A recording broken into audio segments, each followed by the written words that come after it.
नमस्कार, नमो नारायण भक्तों, स्वागत है आप सभी का 11 सितंबर 2024 बुधवार राधाष्टमी व्रत। भक्तों, राधाष्टमी व्रत की अत्यंत विशेष महिमा है।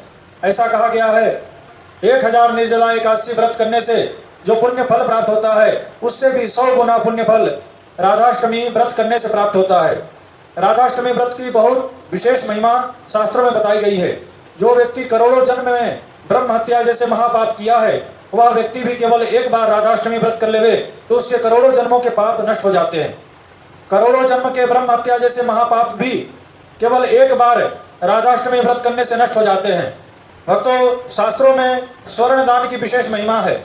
ऐसा कहा गया है कि सुमेरु पर्वत के समान सोने का पहाड़ बना करके कोई दान करे, उससे जो पुण्य फल प्राप्त होता है वह पुण्य फल केवल एक राधाष्टमी व्रत करने से प्राप्त हो जाता है। कितनी बड़ी महिमा है राधाष्टमी व्रत की।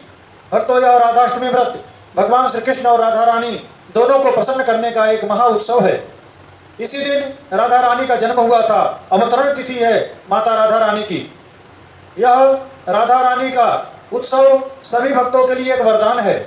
भक्तों, कन्यादान की विशेष महिमा है। जो कोई कन्यादान करता है उसकी 21 पीढ़ी का उद्धार हो जाता है, 21 पीढ़ी तर जाती है। 1000 कन्यादान करने से जो पुण्य फल प्राप्त होता है वही पुण्य फल केवल एक राधाष्टमी व्रत करने से प्राप्त हो जाता है। इतनी बड़ी महिमा है राधाष्टमी की। भक्तों, इसका उल्लेख पद्म पुराण में बताया गया है। पद्म पुराण में भगवान वेद व्यास कहते हैं, सूत और सौनक जी का संवाद है।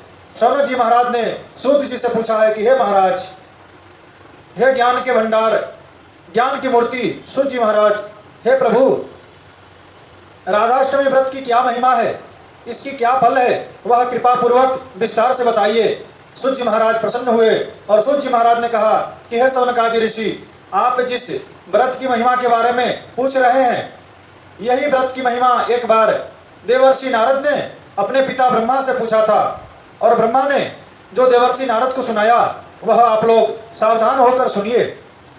नारद जी महाराज अपने पिता ब्रह्मा जी से कहते हैं कि हे पिताश्री, राधाष्टमी व्रत की क्या महिमा है, यह व्रत करने से क्या पुण्य फल प्राप्त होता है, जो लोग यह व्रत नहीं करते हैं उसे कौन सा पाप लगता है, कृपा पूर्वक विस्तार से बताइए। ब्रह्मा जी कहते हैं कि हे पुत्र, राधाष्टमी व्रत की महिमा के बारे में वर्णन करने की हमारी शक्ति नहीं है।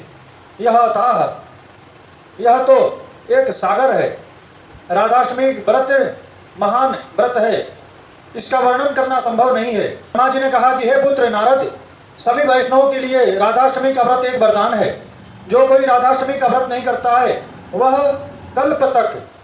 करोड़ों कल्प तक नरक में वास करता है। इसलिए सभी को राधाष्टमी का व्रत अवश्य करना चाहिए।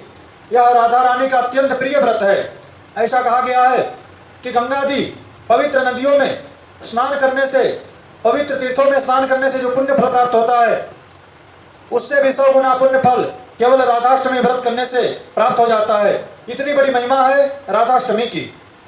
ब्रह्मा जी ने कहा कि राधाष्टमी व्रत के उत्सव पर राधा रानी को पंचामृत से स्नान कराना चाहिए। राधा रानी का अद्भुत दिव्य, राधा रानी का दिव्य श्रृंगार करना चाहिए। राधा रानी को नैवेद्य अर्पण करना चाहिए, रबड़ी का प्रसाद। इस दिन राधा रानी को अरबी का प्रसाद भोग में नैवेद्य में अर्पण किया जाता है। इसके अलावा 56 प्रकार का भोग भी राधा रानी को अर्पण कर सकते हैं। राधाष्टमी का व्रत उत्सव पूर्वक भजन कीर्तन करते हुए, नृत्य संगीत करते हुए, रात्रि जागरण करते हुए उत्सव मनाना चाहिए। यह राधाष्टमी का व्रत सभी भक्तों के लिए एक कल्याणकारी है। इसलिए सभी को श्रद्धापूर्वक, निष्ठापूर्वक, भावपूर्वक राधाष्टमी का व्रत करना चाहिए। भक्तों, राधाष्टमी का व्रत कब करना है यह भी जान लेते हैं। 10 सितंबर 2024 मंगलवार को रात्रि में 11:11 पर अष्टमी तिथि प्रारंभ हो रही है। 11 सितंबर 2024 बुधवार को रात्रि 11:46 पर अष्टमी तिथि समाप्त हो रही है। तो सभी को उदया तिथि के अनुसार राधाष्टमी का व्रत 11 सितंबर 2024 बुधवार को करना है। इसी दिन से महालक्ष्मी व्रत भी प्रारंभ हो रहा है। भक्तों, यह राधाष्टमी का व्रत आप सभी भक्त निष्ठापूर्वक, श्रद्धापूर्वक अवश्य करें, क्योंकि यह व्रत अत्यंत विशेष है, अद्भुत फल देने वाला है। इसका व्रत 2 प्रकार से होता है। एक तो सूर्योदय से लेकर के दूसरे दिन सूर्योदय तक होता है।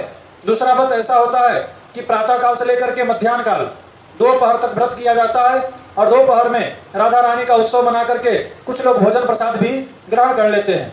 तो यह राधाष्टमी का व्रत आप इस प्रकार से भी कर सकते हैं। आप चाहें तो 24 घंटे का व्रत करें, नहीं तो आप प्रातः काल से लेकर के मध्याह्न काल तक राधा रानी का जब तक पूजन उत्सव न मने तब तक आप व्रत कीजिए, उसके बाद आप भोजन कर सकते हैं। भक्तों, आगे मैं राधाष्टमी व्रत की कथा का वीडियो बनाऊंगा, आप सभी उस वीडियो को भी जरूर श्रवण करें। आप सभी को श्री हरि, आप सभी को नमो नारायण। मेरी एक विनती है, यदि आपको वीडियो अच्छा लगे तो इसको लाइक करें, चैनल पर नए हैं तो इसे सब्सक्राइब करें, बेल आइकन को दबाएं। आप सभी को राधाष्टमी व्रत की शुभ मंगलमय बधाई। आप सभी को नमो नारायण।